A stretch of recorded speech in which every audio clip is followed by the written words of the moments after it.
Hi friends, welcome back to my channel. ఈ స్టోరీకి writer SNMR Sridhar గారండి. శ్రీధర్ గారి అన్ని స్టోరీస్ కి కాపీ రైట్స్ వర్తిస్తాయి. ఆయన పర్మిషన్ లేకుండా యూట్యూబ్ లోనే కాదు మరే ఇతర సోషల్ మీడియా నెట్వర్క్ లో కూడా యూజ్ చేసుకోవడానికి వీల్లేదు. దయచేసి అలా చేయకండి ఫ్రెండ్స్. అలా చేస్తే లీగల్ గా చాలా ప్రాబ్లమ్స్ ఫేస్ చేయాల్సి వస్తుంది. అలానే ఈ స్టోరీస్ చదువుతున్న వాళ్ళైనా వింటున్న వాళ్ళైనా మీరు మరే ఛానల్లోనైనా శ్రీధర్ గారి స్టోరీస్ ని చూసినట్లయితే దయచేసి నాకు కామెంట్ బాక్స్ లో మెసేజ్ చేయండి. నేను రైటర్ గారికి ఇన్ఫార్మ్ చేస్తాను. ఆయన దానికి తగినట్టుగా యాక్షన్ తీసుకుంటారు. ఇక లేట్ చేయకుండా వీడియోలోకి వెళ్ళిపోదాం ఫ్రెండ్స్.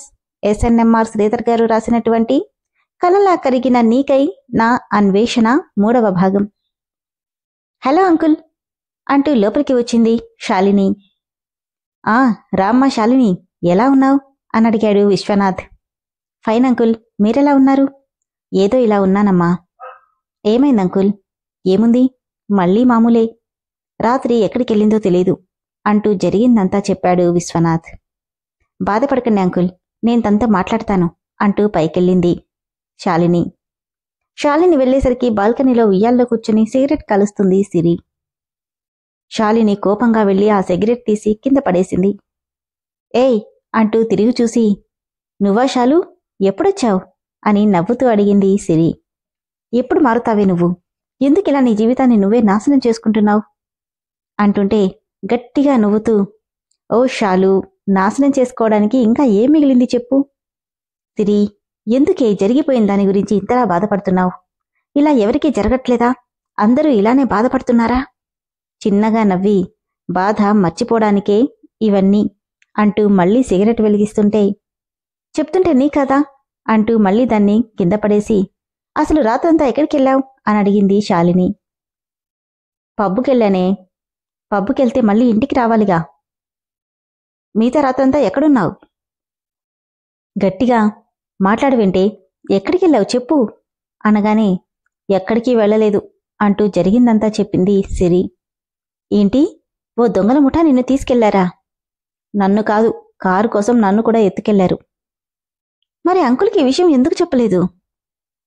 మనుషుల్నే దోచుకుంటున్నారే, వాళ్ళు దోచుకుంది నా వస్తువులే కదా, పోనీలే అని వదిలేశాను. వాళ్ళు కేవలం మనీ మైండెడ్. డబ్బు కారు కోసమే నన్ను తీసుకెళ్లారు, అందుకే వదిలేశాను అని చెప్పింది సిరి. నీతో పాటు ఉన్నతనికి పెళ్ళయిందా? కాలేదనుకుంటా, మిగతా వాళ్ళకైతే అయినట్టుంది. అంటే అతను రాత్రంతా నీతో పాటే ఉన్నాడా? ఏమో, ఉన్నాడేమో, నాకేం తెలుసు. అయినా ఎందుకలా అడుగుతున్నావు? ఎందుకంటావేంటే, నువ్వేమో స్పృహలో లేవు, అతను నిన్నేమైనా చేసుంటే అనగానే గట్టిగా నవ్వుతూ, శాలు శాలు, నువ్వు ఉన్నట్టుండి భలే జోకులేస్తావే. జోకా? శాలు భుజం మీద తలవాల్చి, కాకపోతే ఏంటి శాలు, నన్నేమైనా చెయ్యాలంటే నా దగ్గరేమైనా ఉండాలి, ఏమైనా చేసేంతగా ఏముంది నా దగ్గర అని విరక్తిగా నవ్వింది సిరి.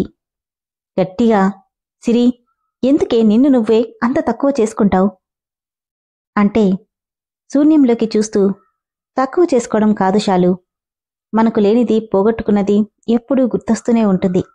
అది గుర్తొచ్చినప్పుడల్లా గుండెల్లో రంపపు కోతలా కోసుకుంటూనే ఉంటుంది. అది నీకు చెప్పినా అర్థం కాదులే. అలా అంటావేంటి సిరి? అలా ఎంతమందికి జరగట్లేదు చెప్పు? అందరూ నీలాగే ఉన్నారా? హ్యాపీగా కొత్తగా లైఫ్ స్టార్ట్ చేస్తున్నారు. నవ్వుతూ, వదిలేవే, నేను కొద్దిగానైనా మనశ్శాంతిగా ఉండేది నువ్వొచ్చినప్పుడే. నువ్వు కూడా ఆయన్లా మాట్లాడి నన్నింకా బాధపెట్టకు. అవును, నువ్వేంటి ఈ మధ్య రావడమే మానేశావు? ఏం లేదు సిరి, కేసులు కొంచెం ఎక్కువగా ఉన్నాయి, అసలు టైం ఉండట్లేదు.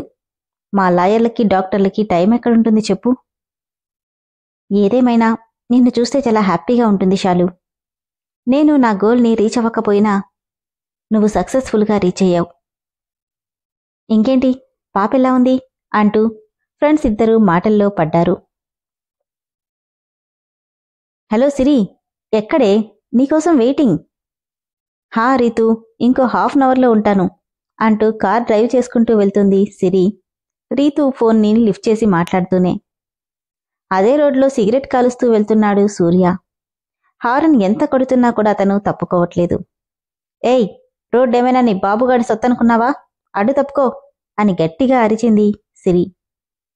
సూర్య వెనక్కి తిరిగి సిగరెట్ పక్కన పడేసి, నీ బాబు సొత్తు కూడా కాదు, అది మర్చిపోకు అన్నాడు. అతన్ని చూడగానే, ఏయ్ నువ్వా? హే నువ్వా పాపా అంటూ చనువుగా వచ్చి కారులో సిరి పక్కన కూర్చొని, నేను కారు కొట్టేసి 2 రోజులు కూడా కాలేదు, అప్పుడే కొత్త కారు కొనేశావా? ఎంతైనా బలిసినోళ్ళు బలిసినోలే అంటుంటే, ఏయ్ ఏంటి నా పక్కన కూర్చున్నావు?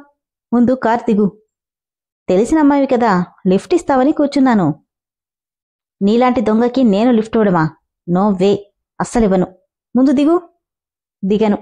ఇక్కడి నుండి చాలా దూరం నడవాలి. పదా. ఏంటి దబాయిస్తున్నావు? నీలాంటి రోగ్కి నేను లిఫ్ట్ ఇవ్వడమేంటి? ముందు దిగుతావా లేదంటే రోడ్డు మీద గొడవ చేయమంటావా అని సిరి దిగబోతుంటే, నువ్విలా చెప్తే ఎందుకు వింటావు అంటూ జేబులో కత్తి తీసి మెడ మీద పెట్టాడు సూర్య.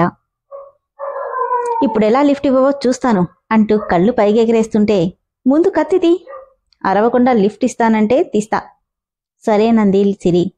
గుడ్, పద, నేను రూట్ చెప్తుంటాను, వెళ్దాం అనగానే కార్ స్టార్ట్ చేసింది. ఎప్పుడు చూసినా రోడ్డు మీద తిరుగుతుంటావు, ఇంట్లో ఉండవా నువ్వు అని అడిగాడు సూర్య సిరిని. హే, హోల్డ్ యువర్ టంగ్. అదంతా నీకనవసరం. అయినా ఆ మాట నేను నిన్నడగాలి అంది సిరి కూడా. చెప్పాను కదా పాపా, నేనొక దొంగనని, అందుకే మ్యాక్సిమం రోడ్డు మీదే తిరుగుతుంటా. మరి నువ్వెందుకు తిరుగుతున్నావో అనగానే సీరియస్గా చూసింది సిరి. చెప్పడం ఇష్టం లేకపోతే వద్దులే అని, ఏయ్ ఇక్కడే ఆపు అని, థ్యాంక్ యూ సో మచ్. అవును, నీ పేరేంటి అంటుండగానే అతన్ని కోపంగా చూసి ఫాస్ట్గా కార్ స్టార్ట్ చేసుకుని వెళ్ళిపోయింది సిరి. పాపకి మామూలుగా లేదు బలుపు అనుకుని తను వెళ్ళిపోయాడు సూర్య కూడా. ఏంటే ఇంత లేట్ అయింది? దారిలో ఒక ఇడియట్ తగిలాడ్లే. అదొదిలే కాని ఏంటి మ్యాటర్? అర్జెంటుగా రమ్మన్నావు. అదేంటంటే, నేనే రమ్మనమని చెప్పాను అంటూ వచ్చాడు వీళ్ల వెనకే ఉన్న గౌతమ్. నువ్వా? ఏంటి మ్యాటర్? రేపు మిడ్ నైట్ బైక్ రేస్ ఉంది. ఉంటే దానికి నన్నేం చేయమంటావు? నువ్వేం చేయకు, అందులో నేను పార్టిసిపేట్ చేస్తున్నా, కాబట్టి నువ్వు తప్పకుండా రావాలి అన్నాడు గౌతమ్. నేనెటూ అక్కడే ఉంటాగా, నో ప్రాబ్లం అనగానే థ్యాంక్ యూ సిరి అని ఎవరో పిలవడంతో 1 సెకండ్ అంటూ వెళ్ళిపోయాడు గౌతమ్. వీడేంటి ఖచ్చితంగా విన్నవుతానని అంత హోప్గా ఉన్నాడు అని అడిగింది సిరి రీతూని. ఉండటమే కాదు సిరి, ఖచ్చితంగా గెలుస్తాడు కూడా. ఏంటి అంత కాన్ఫిడెన్స్? వాడు బేసికల్గానే బైక్ రేసర్ కదా, అందుకని. ఇంతకీ బెట్ ఎంత? బెట్ 1,00,000 రూపాయలే కాని అటు చూడు అంటూ చూపించింది రీతు. వాళ్ళు చూపిస్తున్న వైపు చూసి, ఏం చేస్తున్నారు వాళ్ళంతా? గౌతమ్ మీద బెట్ కడుతున్నారు. అందులో గెలిస్తే వచ్చేది 1,00,000, కాని వీళ్లంతా పందెం కట్టింది దాదాపు 10 కోట్లకి చేరింది అనగానే, మై గాడ్, అంత అమౌంటా?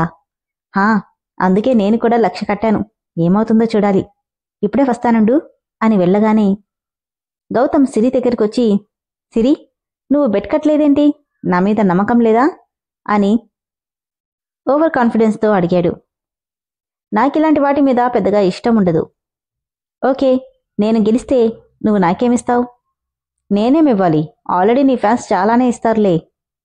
అవన్నీ కాదు సిరి, నేను గెలిస్తే నువ్వు నాతో డేట్కి వస్తావా అని అడిగాడు గౌతమ్. మీ మగాళ్లంతా ఇంతేననుకుంటా కదా, ఆడది కనిపిస్తే చాలు, అది తప్ప ఇంకే ఆలోచన రాదనుకుంటా. అఫ్కోర్స్, నీలాంటి అందం పొగరు అన్నీ ఉన్న అమ్మాయిని చూస్తే ఎవరికైనా అలానే అనిపిస్తుంది అనగానే రెక్లెస్గా తల తిప్పుకుంది సిరి. 2 సంవత్సరాల క్రితం వరకు నేను నిన్నసలు చూడనేలేదు అని గౌతమ్ అంటుంటే, 2 సంవత్సరాలు అని గాఢంగా నిట్టూర్చింది సిరి. నిన్ను చూసిన క్షణంలోనే నీకు పడిపోయాను సిరి. అప్పట్నుండి నిన్ను అబ్జర్వ్ చేస్తున్నా. ఇంతవరకు నిన్ను అర్థం చేసుకోలేకపోయాను. ఇక పైన అర్థం చేసుకోలేవు కూడా. అదే నిజమే అనుకుంటా. నీలాంటి టిపికల్ పర్సన్ని నేను ఇంతవరకు చూడలేదు తెలుసా. Thanks for your compliment Gautam. అప్పట్నుండి నీకోసం ట్రై చేస్తూనే ఉన్నా, నువ్వు ఆ ఛాన్స్ ఇవ్వట్లేదు, అందుకే ఇప్పుడు అడుగుతున్నాను అంటుంటే డ్రింక్ గ్లాస్ పట్టుకొని, నువ్వు అడిగినా బట్ ఐఎమ్ నాట్ ఇంట్రెస్టెడ్ అనేసింది Siri. Why? I'm also a billionaire. నీకు ఎందులోనూ తీసిపోను, ఎందుకొద్దంటుంటున్నావు? నువ్వు బిలినియర్ అయితే నాకేంటి, ఏదైతే నాకు నచ్చితేనే అని కేర్లెస్గా చెప్పి వెళ్తూ మళ్ళీ వెనక్కి తిరిగి, డూ యు నో, కోపంగా, నాకు మగాడంటే అసహ్యం అని చెప్పి వెళ్తుంటే, నీ ఈ పొగరు ఎంతవరకో నేను చూస్తానే. ఎప్పటికైనా నిన్ను నా బంగ్లాలోకి తీసుకెళ్ళి తీరుతాను అని గట్టిగా అనుకున్నాడు గౌతమ్. Mid night, time 12:30.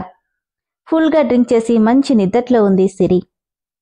లైఫ్లో మర్చిపోలేని సుఖాన్నిచ్చావు. Thank you baby. నువ్వు నాకు చాలా బాగా నచ్చావు.